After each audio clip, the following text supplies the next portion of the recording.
आगे बढ़ेंगे, बात करेंगे भाजपा के राष्ट्रीय अध्यक्ष जेपी नड्डा 2024 में चुनाव को लेकर के बैठक करेंगे। भाजपा के राष्ट्रीय अध्यक्ष जेपी नड्डा का 3 जून को आगरा का दौरा है। ताज नगरी से लोकसभा चुनाव की तैयारियों का आगाज होना है। जेपी नड्डा आगरा में जनप्रतिनिधि, पदाधिकारियों, कार्यकर्ताओं के साथ बैठक करेंगे। आगामी लोकसभा चुनाव के लिए जीत का मंत्र भी देंगे। महाजनसंपर्क अभियान के जरिए मोदी सरकार की उपलब्धियां बताई जाएंगी और इसी क्रम में राष्ट्रीय अध्यक्ष का आगमन आगरा में होना है। के विपक्षी दलों के बैठक में शामिल होंगे अखिलेश यादव। बिहार के पटना में आयोजित एक बैठक में अखिलेश के शामिल होने की खबर मिल रही है। 12 जून को पटना में विपक्षी दलों की एक बैठक बुलाई गई है। ममता बनर्जी, उद्धव ठाकरे, तेजस्वी यादव समेत कई नेता इसमें शामिल होंगे। लोकसभा चुनाव के लिए रणनीति बनाएंगे विपक्षी दल के नेता और इस बैठक में बताया जा रहा है अखिलेश भी शिरकत करेंगे, अखिलेश भी मौजूद रहेंगे। तो 12 जून को एक बड़ी विपक्षी दलों की बैठक, इसमें अखिलेश यादव के पहुंचने की खबर मिल रही है। बिहार के पटना में यह बड़ी बैठक बुलाई गई है। इस बड़ी बैठक में ममता बनर्जी, उद्धव ठाकरे, तेजस्वी यादव समेत कई बड़े नेता शामिल होंगे और खबर है कि अखिलेश भी यहीं पहुंचेंगे। ग्रेटर नोएडा से खबर है, ड्रग की खेप पकड़ने के बाद एक्शन में पुलिस है। विदेशी नागरिकों के पासपोर्ट और वीजा की चेकिंग होगी। पुलिस ने 15 दिन में 2 ड्रग फैक्ट्रियों का भांडाफोड़ किया है। पुलिस ने अब तक 12 विदेशी नागरिकों को गिरफ्तार किया है। कासा ग्रीन सोसाइटी से विदेशी नागरिकों को गिरफ्तार किया गया और अब तक पुलिस ने 450 करोड़ की ड्रग की खेप पकड़ी है।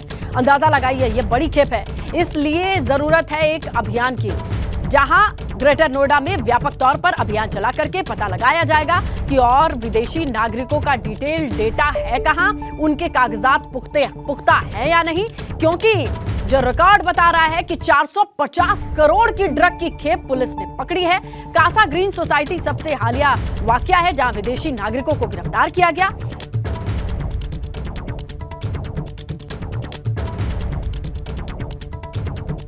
खबर गाजियाबाद से है। प्रदूषण फैलाने वाली 6 फैक्ट्रियों को सील किया गया है। पुलिस प्रशासन, प्रदूषण बोर्ड, नगर पालिका की टीम ने यह कार्रवाई की है। लोनी इलाके की गड्ढा कॉलोनी में अवैध रूप से ये फैक्ट्रियां चल रही थी, लेकिन अब इस पर कार्रवाई की खबर मिल रही है। प्रदूषण फैलाने वाली 6 फैक्ट्रियों को सील कर दिया गया है।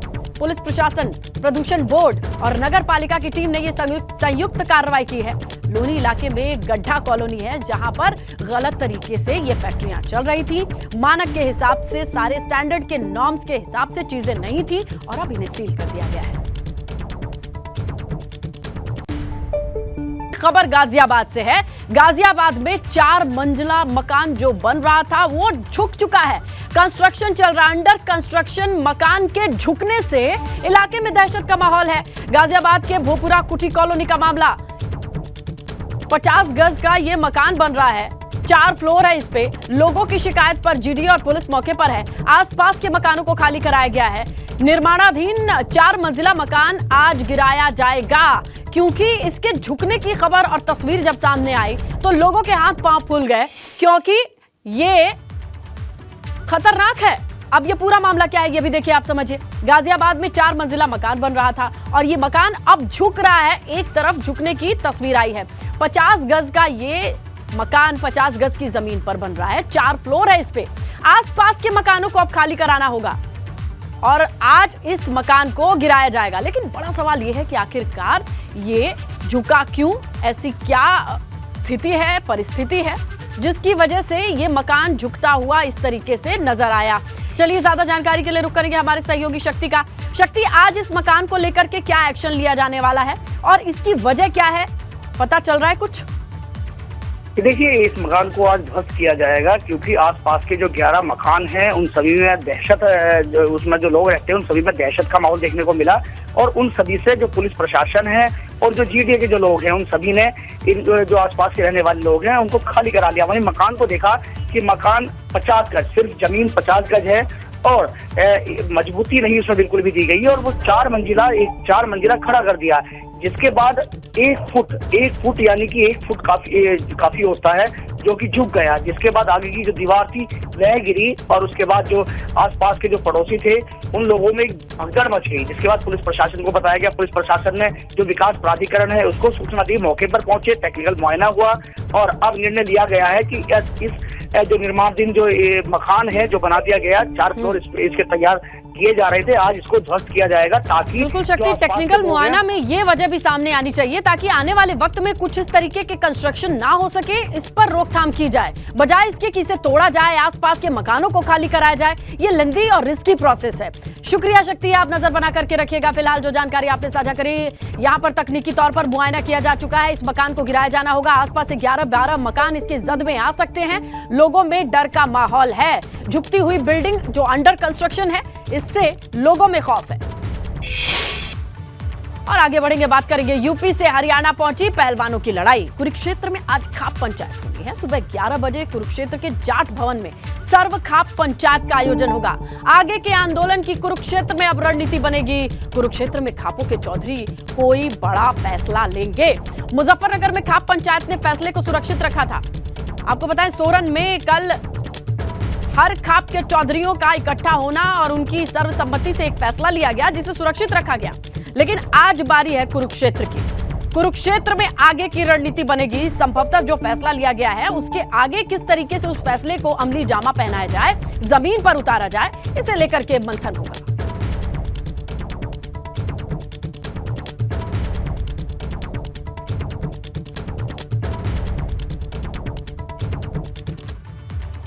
इस पूरे मामले में जो दंगल चल रहा है वो कुल मिलाकर के कैसे खिलाड़ियों का जो आरोप है, जो उनकी मांगे हैं, उसे लेकर के वो सामने हैं। देखिए, पहलवानों का दंगल जारी है। खिलाड़ियों का आरोप है कि महिला खिलाड़ियों का यौन शोषण हुआ। वही ब्रजभूषण कहते हैं कि सभी खिलाड़ी मेरे लिए बच्चे जैसे हैं। उसके बाद अगला आरोप है खिलाड़ियों को गलत तरीके से छूते थे ब्रजभूषण, और ब्रजभूषण का जवाब है कि मुझे कुश्ती का भगवान कहते थे। वही ये लोग आरोप लगा रहे हैं। अगला आरोप यह है कि ब्रजभूषण शरण सिंह की गिरफ्तारी हो, ये खिलाड़ियों की मांग है। और जवाब में कहते हैं ब्रजभूषण की आरोप साबित कर दो, फांसी पर लटक जाऊंगा। इसके बाद खिलाड़ियों का एक और स्टेप सामने आया कि पदक को गंगा में बहा देंगे। ब्रजभूषण का जवाब, आरोप साबित कर दो तो फांसी पर लटक जाऊंगा, पदक ना बहाओ। खिलाड़ियों का आरोप अगला यह है कि जनता के सामने नार्को टेस्ट हो। ब्रजभूषण कहते हैं मैं गलत तो मेरा नार्को टेस्ट हो। तो देखिए, कुल मिलाकर के ब्रजभूषण वर्सेस पहलवान में अब तक का पूरा मामला कहां तक पहुंचा, आइए आपको बताते समझाते चले। यह मामला शुरू होता है 18 जनवरी 2023। ब्रजभूषण शरण सिंह पर यौन शोषण का आरोप लगता है। 19 जनवरी 2023 हरियाणा और दिल्ली के पहलवान समर्थन में उतरे। 20 जनवरी 2023 पहलवानों ने भारतीय ओलंपिक संघ अध्यक्ष पीटी उषा से शिकायत की। 21 जनवरी का टाइम फ्रेम आता है जहां पहलवान खेल मंत्री अनुराग ठाकुर से मिलते हैं। 21 जनवरी 2023 को अनुराग ठाकुर ने जांच के लिए निगरानी कमेटी बना दी और उसके बाद अगली तारीख 23 जनवरी 2023 मैरी कॉम को 5 सदस्यीय टीम निगरानी कमेटी का प्रमुख बनाया जाता है। अगली तारीख 31 जनवरी 2023 पहलवानों ने कमेटी के सदस्यों को लेकर शिकायत कर दी। 23 जनवरी 2023 निगरानी समिति का कार्यकाल और 2 हफ्ते के लिए बढ़ाने का फैसला सामने आता है। अगली तारीख आती है क्या, 16 अप्रैल की। 16 अप्रैल 2023 निगरानी समिति ने खेल मंत्रालय को रिपोर्ट सौंप दी। अब 23 अप्रैल को ही ब्रजभूषण पर कार्रवाई नहीं होने पर खिलाड़ी जंतर मंतर जाकर के धरने पर बैठ जाते हैं। 24 अप्रैल 2023 आता है, खेल मंत्रालय ने कुश्ती संघ को 45 दिन में चुनाव कराने का आदेश दिया और ऐलान होता है कुश्ती संघ की ओर। 25 अप्रैल 2023 ब्रजभूषण शरण पर केस के लिए पहलवान सुप्रीम कोर्ट गए। 3 मई अगली तारीख होती है। पहलवान और दिल्ली पुलिस के बीच झड़प की तस्वीर आती है। 11 मई जंतर मंतर पर पहलवानों ने काला दिवस मनाया। 28 मई 2023 नई संसद की ओर मार्च करने पर पहलवानों को हिरासत में लिया गया। 30 मई 2023 पहलवान गंगा नदी में मेडल बहाने हरिद्वार पहुंच जाते हैं। 1 जून 2023 पहलवानों के समर्थन में मुजफ्फरनगर के सोरम में खाप पंचायत हुई। 2 जून यानी आज का दिन कुरुक्षेत्र पर निगाहें टिकी हैं। समर्थन में खाप पंचायत हो रही है। तो आप इस पूरे टाइमलाइन को समझ चुके, कहां से ये मामला शुरू हुआ है और कुरुक्षेत्र तक कैसे पहुंच गया। इसीलिए हम आपको लिए चलते हैं कुरुक्षेत्र के। हमारे सहयोगी अविनाश जहां मौजूद हैं, उनसे समझने की कोशिश करते हैं कि आखिरकार कुरुक्षेत्र में ये लड़ाई जब आ पहुंची है, किस तरीके की तैयारी, सुगबुगाहट, जानकारी अविनाश के पास है, दर्शकों से साझा करें।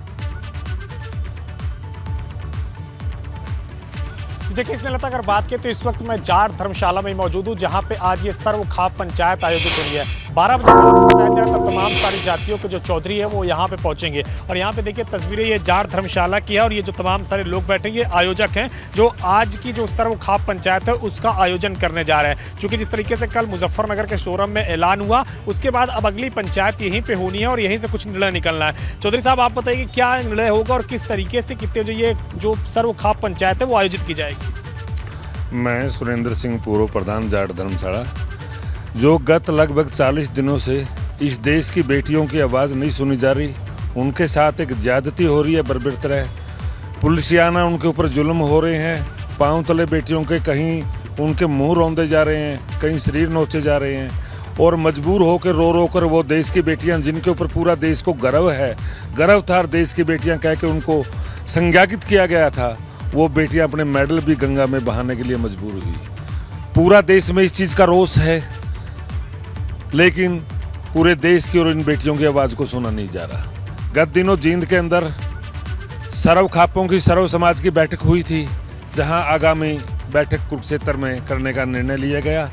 उसी प्रसंग के अंदर सर्व समाज की सर्व खापों की ये आज की बैठक है, जिसका मुख्य एजेंडा तो वो आके ही तय करेंगे, लेकिन जो ज्वलंत मुद्दा यही बेटियों वाला है, यही रहेगा। इसके अंदर सर्व समाज न केवल एक समाज, इसके अंदर ब्राह्मण समाज, सैनी समाज, कश्यप समाज, राजपूत समाज, रोड समाज, रविदासिया समाज, वाल्मीकि समाज, सभी खापें, सभी जो देश से देशभक्त लोग हैं सभी शामिल होने की उम्मीद है, शामिल होंगे और बेटियों की इस लड़ाई के प्रति विचार विमर्श करके एक सामूहिक मत बनाया जाएगा। निर्णय बेटियां भी यहाँ पे आएंगी, जो पहलवान है वो भी यहाँ पे आएंगे और कितने जैसी बैठक होगी? ये जो काल है ये खापों की है, खापों की काल के ऊपर जो लोग आ रहे हैं ये मुझे अभी तक ज्ञात नहीं है कि बेटियां भी आएंगी या ना आएंगी, लेकिन जो इस संदर्भ में लोग आएंगे जिनको चिंता है देश के सम्मान की, बेटियों के सम्मान की, बेटी किसी एक विशेष की नहीं होती, बेटी पूरे देश की होती हैं, पूरे 36 बिरादरियों के समाज की होती हैं और पूरा का पूरा देश की 36 बिरादरी से आहत है जो इनकी आवाज़ नहीं सुनी जा रही। इसके ऊपर ही विचार विमर्श होकर आगामी निर्णय शायद वो लेंगी। भविष्य क्या है वो उस टाइम खाप प्रधान और जो समाज के मुख्य व्यक्ति आए। तैयारियाँ क्या है जाट धर्मशाला में? अगर तैयारियाँ बात करें तो तैयारियाँ क्या है? जाट धर्मशाला इसको एशिया का कहो, वर्ल्ड का कहो, जाटों का सबसे बड़ा सामाजिक संस्थान है। ये बिरादरी यहाँ बगैर जाति पाति के भेदभाव को, 36 बिरादरी को भोजन आप बातचीत और करते ठहरने रहिए, की मन निःशुल्क टटोलते सुविधा रहिए प्रदान और करती है। जैसे तस्वीरें बदलेंगी हम दर्शकों जो यहाँ को लोग जरूर दिखाएंगे।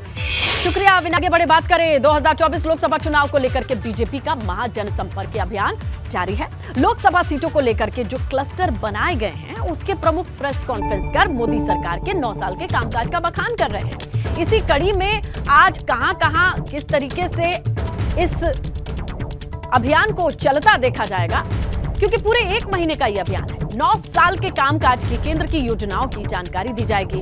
हर क्लस्टर में एक प्रमुख बनाए गए हैं, उनकी जिम्मेदारी है कि वो अपने क्लस्टर के कार्यभार को संभाले और प्रेस कॉन्फ्रेंस के जरिए जनता के बीच 9 साल का कार्यकाल कैसे रहा बताएं, समझाएं। तो चलिए हम भी सीधे लिए चलते हैं आपको ग्राउंड और समझते हैं कि जहां जहां क्लस्टर्स पे आज के दिन हलचल रहने वाली है वहां क्या स्थिति है। आगरा से हमारे सहयोगी नितिन उपाध्याय हैं, कानपुर से रतीश हैं और प्रयागराज से हमारे सहयोगी मोहम्मद मोइन है, लखनऊ से हमारे सहयोगी शैलेश अरोड़ा हैं। तो चलिए शैलेश से शुरू करते हैं और जानकारी लेते हैं कि लखनऊ से ही सारा ये खाका तैयार है। शैलेश, किस तरीके से क्लस्टर के लिए अब तो कुछ प्रेस कॉन्फ्रेंसेस हो चुकी हैं, सक्सेसफुल माना जा रहा है, क्या फीडबैक आ रहा है इस पूरे जनसंपर्क अभियान को लेकर के? देखिए, जो क्लस्टर है टोटल 21 क्लस्टर पूरे उत्तर प्रदेश में बनाए गए हैं। 80 लोकसभा सीटों के लिए एक क्लस्टर में 4 से 5 लोकसभा सीटों को रखा गया है। और अगर बात करें लखनऊ क्लस्टर की तो यहाँ पे 4 जिलों का एक क्लस्टर बनाया गया है। लखनऊ, बाराबंकी समेत कुल 4 जिले हैं और इसके लिए जो जिम्मेदारी है वो है भाजपा सांसद मनोज तिवारी को। तो मनोज तिवारी भाजपा सांसद कल देखिए लखनऊ में थे, यहाँ उन्होंने 2 अलग अलग प्रेस कॉन्फ्रेंस की, क्योंकि लखनऊ में देखिए 2 लोकसभा सीट आती है, मोहनलालगंज की और लखनऊ की। तो उन्होंने यहाँ की उपलब्धियां बताई। आज बाराबंकी में जो इसी क्लस्टर का दूसरा लोकसभा सीट भी आती है, वहाँ पर वो अपनी प्रेस कॉन्फ्रेंस करने जा रहे हैं और वहाँ पर मनोज तिवारी के साथ में जो प्रदेश सरकार में मंत्री है सतीश चंद्र शर्मा वो भी मौजूद रहेंगे, राज्य मंत्री हैं। और वहाँ पर जो पूरे 9 साल के कार्यकाल है केंद्र की पीएम मोदी की सरकार का, उसमें जो भी उपलब्धियां हैं, जो काम किए गए, जो योजनाएं रहीं, उसके बारे में जानकारी दी जाएगी। और आज जो जानकारी स्पेसिफिक होगी वो बाराबंकी के ऊपर फोकस करके होगी। और अगर अभी तक की बात करें, देखिए लगातार ये 20 जून तक ये पूरा अभियान चलेगा। 20 जून के बाद से घर घर संपर्क का अभियान भी है।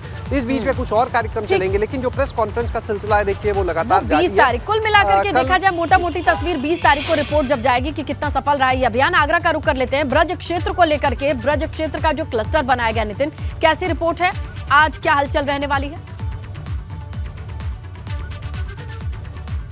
देखिए बिल्कुल, देखिए संवाद और संपर्क ही किसी भी पार्टी को जन जन तक पहुंचने का सबसे बड़ा माध्यम होता है। और इसी क्रम में महाजनसंपर्क अभियान की शुरुआत हो चुकी है। आज मीडिया संवाद कार्यक्रम में मीनाक्षी लेखी केंद्रीय राज्य मंत्री रहेंगी। कल शाम को ही वो आ गई थी और उन्होंने एक जनसंपर्क अभियान में शिरकत की। और आज उनके साथ SP सिंह बघेल रहेंगे, संभवतः योगेंद्र उपाध्याय जो उत्तर प्रदेश सरकार में कैबिनेट मंत्री हैं वो भी रहेंगे, तमाम जनप्रतिनिधि मौजूद रहेंगे। तो केंद्र की, प्रदेश की क्या योजनाएं हैं और मिशन 80 के लिए किस तरह से जन समर्थन बीजेपी के पक्ष में बने, इसके लिए मीडिया के जरिए बात रखेंगे। तमाम कार्यक्रम आयोजित होने हैं जिसमें जो बौद्धिक लोग हैं, इंटेलेक्चुअल्स हैं, शहर के प्रमुख लोग हैं, उनके साथ ज़्यादा से ज़्यादा लोगों तक पहुंचने के लिए प्रयास किए जा रहे हैं। एक बात महत्वपूर्ण जो मैं आपको बता दूं, उत्तर प्रदेश में जो चुनावी अभियान है उसका आगाज़ कल से आगरा से शुरू होने जा रहा है। JP नड्डा टिफ़िन बैठक करने जा रहे हैं। जैसे चाय पे चर्चा होती थी, ऐसे ही टिफ़िन बैठक करने जा रहे हैं, जिसमें वो रूठे कार्यकर्ताओं को मनाएंगे।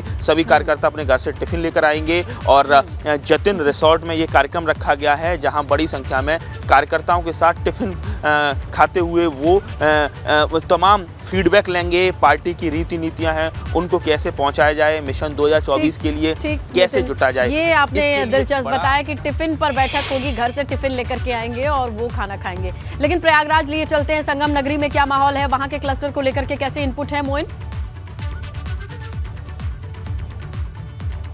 मोदी सरकार के 9 साल पूरे होने पर भारतीय जनता पार्टी हर एक लोकसभा क्षेत्र में प्रेस कॉन्फ्रेंस का आयोजित कर रही है, कार्यक्रम आयोजित कर रही है। इसी कड़ी में आज प्रयागराज की जो 2 लोकसभा सीटें हैं, इलाहाबाद और फूलपुर, इन दोनों ही जगहों पर प्रेस कॉन्फ्रेंस आयोजित की जानी है। जो राज्यसभा सांसद हैं भारतीय जनता पार्टी के, झारखंड से ताल्लुक रखते हैं आदित्य प्रसाद, वो प्रेस कॉन्फ्रेंस में मौजूद रहेंगे। इसके साथ साथ उत्तर प्रदेश के कैबिनेट मंत्री स्वतंत्र देव सिंह मौजूद रहेंगे। और दोनों ही सीटों पर अलग अलग प्रेस कॉन्फ्रेंस होगी। और जो स्थानीय सांसद हैं डॉक्टर रीता बहुगुणा जोशी और केशरी देवी पटेल, ये दोनों भी रहेंगे। देखने वाली बात ये होगी कि जो पूरी प्रेस कॉन्फ्रेंस होती है वो सिर्फ केंद्र सरकार की उपलब्धियों पर, कामकाज पर फोकस होती है, या जो दोनों सांसद होते हैं वो अपने अपने जो क्षेत्र हैं उनकी भी उपलब्धियों को और उनमें जो कामकाज किए गए हैं उनको भी गिनाते हैं या नहीं गिनाते हैं। और अगर गिनाते हैं तो उनके पास बताने के लिए क्या कुछ रहता है। तो पहली प्रेस कॉन्फ्रेंस सुबह 11 बजे होगी और दूसरी प्रेस कॉन्फ्रेंस जो कि फूलपुर सीट की होगी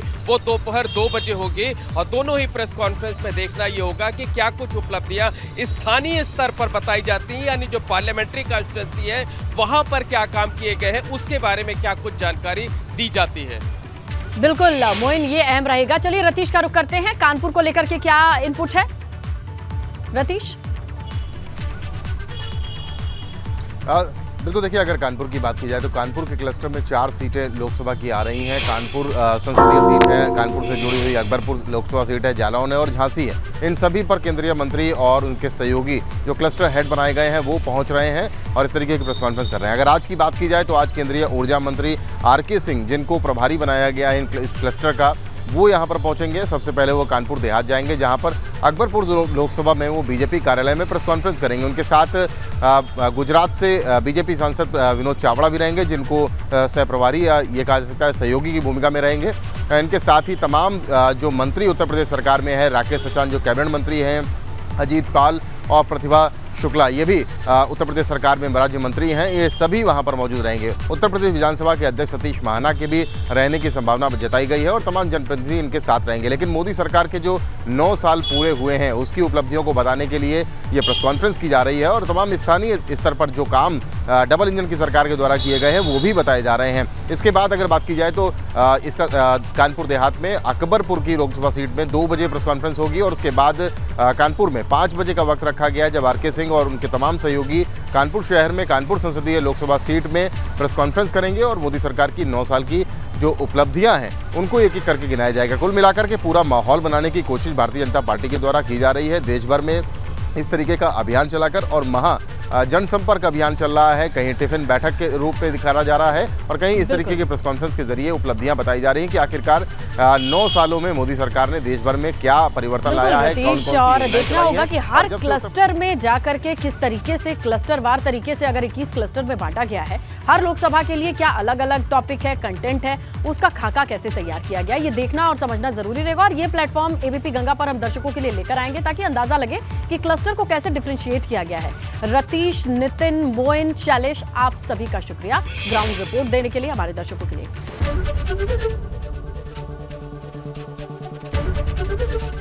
एबीपी गंगा, खबर आपकी, जुबान आपकी।